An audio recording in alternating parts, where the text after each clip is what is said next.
मेरी home making ऐसी journey रही है जिसमें हर रोज़ कुछ न कुछ छोटी बड़ी नई परेशानियां आती हैं, बट मैं अपने सूझबूझ से उन परेशानियों को झट से सॉल्व कर लेती हूँ।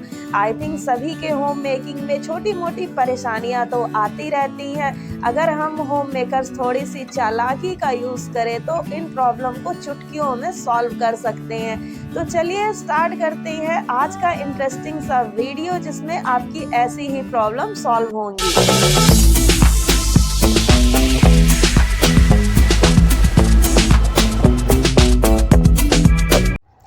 हम होम मेकर्स का पहला टास्क होता है घर की क्लीनिंग। एक दिन भी हम इस काम को अवॉइड नहीं कर सकते। अगर कभी अवॉइड कर भी दिया तो अगले दिन के लिए ये बहुत बड़ा टास्क बन जाता है और जो मिनटों का काम है उसमें घंटों लग जाते हैं। घर की क्लीनिंग में एफ़र्ट्स को कम करने के लिए हम कुछ परफेक्ट टूल्स का यूज़ कर सकते हैं, जैसे मेरे पास है ये ब्रश।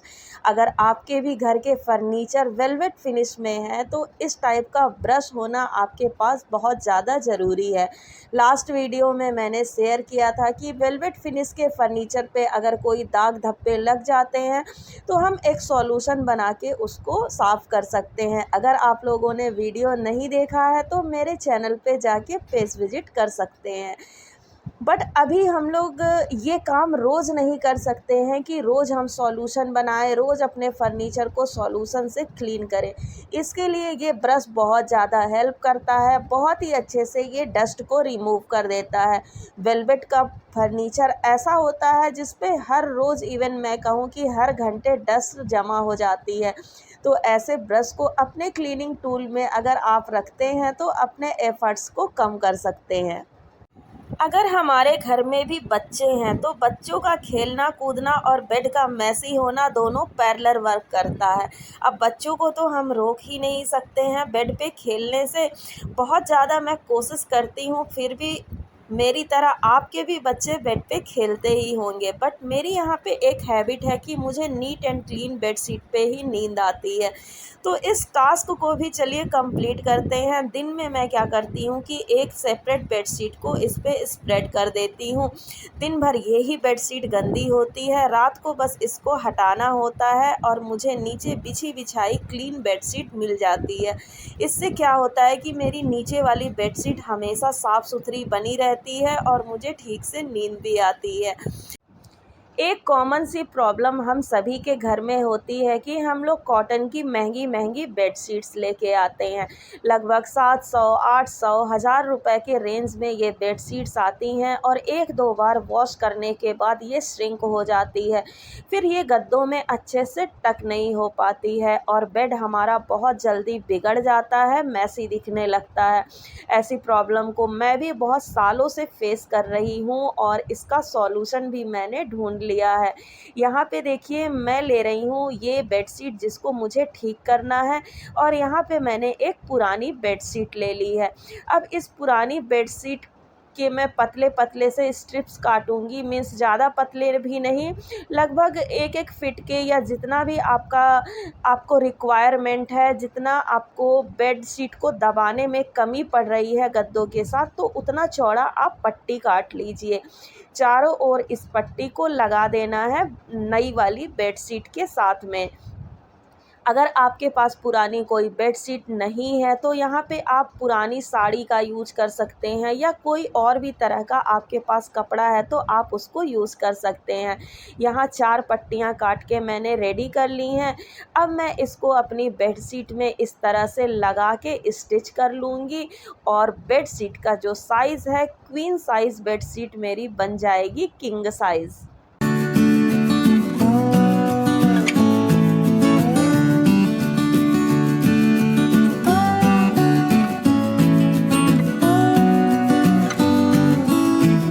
तो फाइनली इस प्रॉब्लम को भी सॉल्व कर दिया मैंने और देखिए रिज़ल्ट आप लोगों के सामने है। मेरी क्वीन साइज़ बेड शीट बन गई है अब किंग साइज़ में। नॉर्मली किंग साइज़ की जो बेड शीट होती है, बेड शीट का सबसे बड़ा साइज़ होता है और ये हमें 3 से 400 रुपये महंगी ही मिलती है। तो हम क्वीन साइज़ बेड शीट भी लेके ऐसी पुरानी एक कोई फटी हुई बेड शीट या ख़राब बेड शीट उसके साथ जोड़ के उस बेड शीट का साइज़ बड़ा कर सकते हैं। तो जब सस्ते में काम बन जा रहा है तो क्यों महंगी चीज़ों को यूज़ करना। और जो पुरानी बेड शीट हमने यूज़ की है, इसमें अटैच किया है, वो तो वैसे भी चली जाएगी गद्दे के नीचे, तो वैसे भी विज़िबल नहीं होगी। तो इस चीज़ का टेंशन भी छोड़ दीजिए कि ये दिखाई देगी। और देखिए कितने अच्छे से मैंने इसको टक कर लिया है। अब बेडशीट बिगड़ेगी भी नहीं, जो इसमें कमी पड़ रही थी वो भी पूरी हो गई है।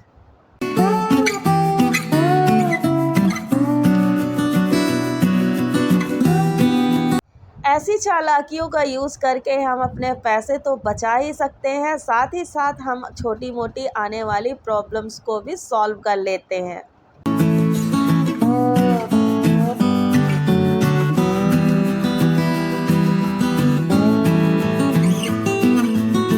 किचन में मुझे नई-नई चीज़ें ट्राई करना बहुत ज़्यादा पसंद है, ख़ासकर जो चटनियों की रेसिपी है वो तो मेरी फ़ेवरेट होती हैं कि नई-नई चटनियाँ मैं सीखूँ, उनको ट्राई करूँ, अपने फैमिली को खिलाऊँ। और चटनियाँ ही हमारे इंडियन खाने का स्वाद बढ़ा देती हैं। तो यहाँ 2 टाइप की चटनी रेसिपी मैं शेयर कर रही हूँ। ये कुछ लाल मिर्च है जिसको मैंने सोक करके रख दिया है। ये एक्चुअली में सोक करने से क्या होता है कि बहुत अच्छे से ग्राइंड हो जाती हैं। तो चलिए फर्स्ट टाइप की चटनी ट्राई करते हैं। यहाँ पे मैं सोक की हुई लाल मिर्च ले रही हूँ, 2 से 3 घंटे के लिए मैंने इसे भिगा के रखा था। और कुछ लहसुन की कलियाँ ले रही हूँ। यहाँ पे मैंने थोड़ा-सा पनीर भी लिया है, लगभग 50 ग्राम के करीब, टेस्ट के अकॉर्डिंग सॉल्ट डालेंगे और इसको हम अच्छे से स्मूथ ग्राइंड कर लेंगे। और ये देखिए हमारी पहली टाइप की चटनी बनके रेडी हो गई। इसको आप ब्रेड टोस्ट बना रहे हैं उसमें भी स्प्रेड कर सकते हैं, ये एक टाइप का स्प्रेड है। अगर आपको तीखा कम खाना है तो मिर्चियों को कम डालें या कश्मीरी मिर्च का भी यूज़ कर सकते हैं जिससे तीखा कम बनेगा। Now come on the second type of chutney. तो चलिए अब सेकंड टाइप की चटनी बनाते हैं। थोड़ा सा तेल ले लिया है मैंने और इसको गरम होने देंगे। और यहाँ पे मैंने लिया है 1 कटोरी धनिया, ये एक्चुअली में राजस्थानी चटनी है। थोड़ा सा मैंने लिया है लहसुन की कलियाँ, लगभग 15 से 20 कलियाँ हैं। सूखी लाल मिर्च का यहाँ पे मैंने यूज़ किया है। यहाँ पे भी आप कश्मीरी मिर्च का यूज़ कर सकते हैं अगर आपको तीखा कम खाना है। इसको हम थोड़ा सा कलर चेंज होने तक भून लेंगे। देखिए जब ऐसा कलर आ जाए तो बस इसको गैस को स्टॉप कर देना है और इसको ठंडा होने के बाद हम कर लेंगे ग्राइंड।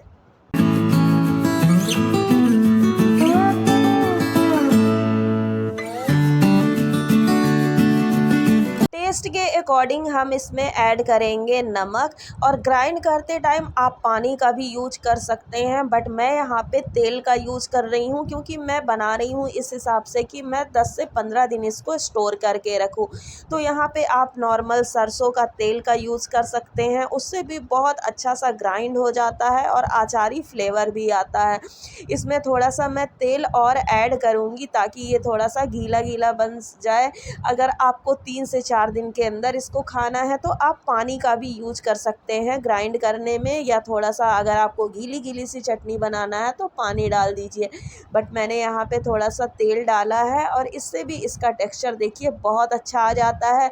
अब इसको हम स्टोर करके रख सकते हैं, फ्रिज में रखिए या बाहर रखिए, 10 से 15 दिन आराम से आप इसको यूज़ कर लेंगे, ख़राब नहीं होगी। फ्रिज में रखेंगे तो और भी ज़्यादा दिन चल जाएगी। तो बन गई है ये नए टाइप की चटनी। और आज बनाए थे मैंने साउथ इंडियन, तो उसके साथ ये दोनों चटनियों का कॉम्बिनेशन तो बहुत ज़बरदस्त रहा। तो आप भी ट्राई कर सकते हैं, ये दोनों चटनियाँ पराठों के साथ खाइए, साउथ इंडियन के साथ खाइए या किसी स्नैक के साथ खाइए।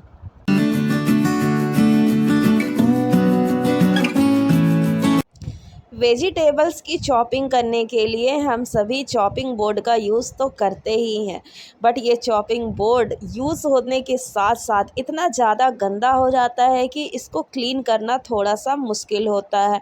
वैसे तो मैं अपने चॉपिंग बोर्ड को बर्तनों की तरह रेगुलर बेसिस पे क्लीन करती हूँ, फिर भी इसमें सब्जियों के दाग धब्बे लग ही जाते हैं, जो कि आपके नॉर्मल जो बर्तन धोने का साबुन होता है उससे साफ़ नहीं होते हैं।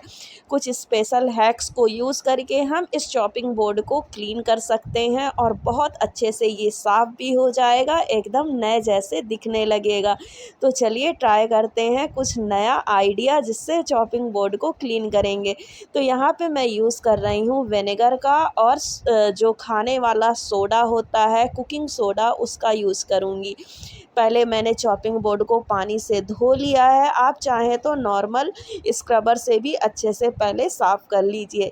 फिर मैं इस पे बेकिंग सोडा थोड़ा-सा अप्लाई कर दूँगी। अच्छे से गीले-गीले हाथों से लगा देने से ये अच्छे से फैल जाता है। दोनों साइड पे बेकिंग सोडा लगाने के बाद आप 10 से 15 मिनट के लिए इसको छोड़ भी सकते हैं, अगर आपका चॉपिंग बोर्ड बहुत ज़्यादा गंदा है। मेरा चॉपिंग बोर्ड उतना ज़्यादा गंदा नहीं है, क्योंकि हफ़्ते में एक बार मैं इस तरीके से इसको क्लीन कर ही लेती हूँ, तो उतना ज़्यादा गंदा नहीं हो पाता।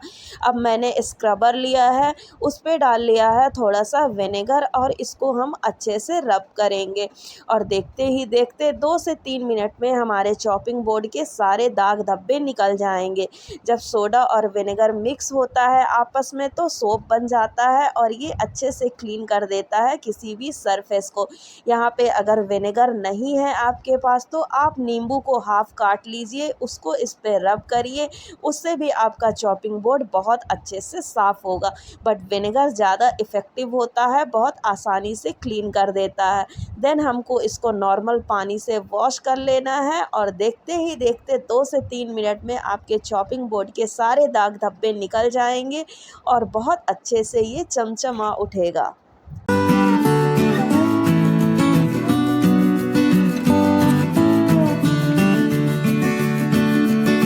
चॉपिंग बोर्ड के नीचे का बेस भी बहुत जल्दी काला पड़ जाता है, ख़राब हो जाता है, क्योंकि हम लोग इसको वॉश करने के बाद ऐसे ही डायरेक्ट काउंटर पे रख देते हैं, जिससे नीचे का बेस सूख नहीं पाता है। इसको स्टैंड पे रखना परफेक्ट आइडिया है, ताकि इसका जो नीचे का बेस है वो काला ना पड़े, ख़राब ना हो।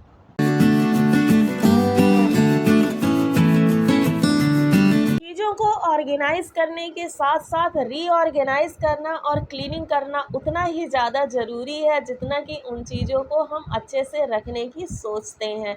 ये एक मेरे पास ऑर्गेनाइजिंग बास्केट है, जिसको मैंने 5 के सेट में मीशो से बाय किया था। बहुत ही अच्छा है और टाइम टाइम पे अलग अलग ऑर्गेनाइजिंग टास्क पूरा करता है।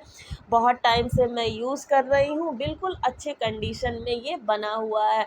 इसमें मैं रखती हूँ ऑयल्स को, जितने भी हमारे घर पे हेयर ऑयल्स यूज़ होते हैं उनको ऑर्गेनाइज़ करके, और सारे हेयर ऑयल्स को टाइम टाइम पे वीकली एक बार क्लीन करना बहुत ज़्यादा ज़रूरी हो जाता है, क्योंकि इसमें बाहर भी ऑयल लग जाता है, जो कि देखने में या कोई भी उठा के उसको यूज़ कर रहा है तो वो बिल्कुल भी अच्छा नहीं लगता है।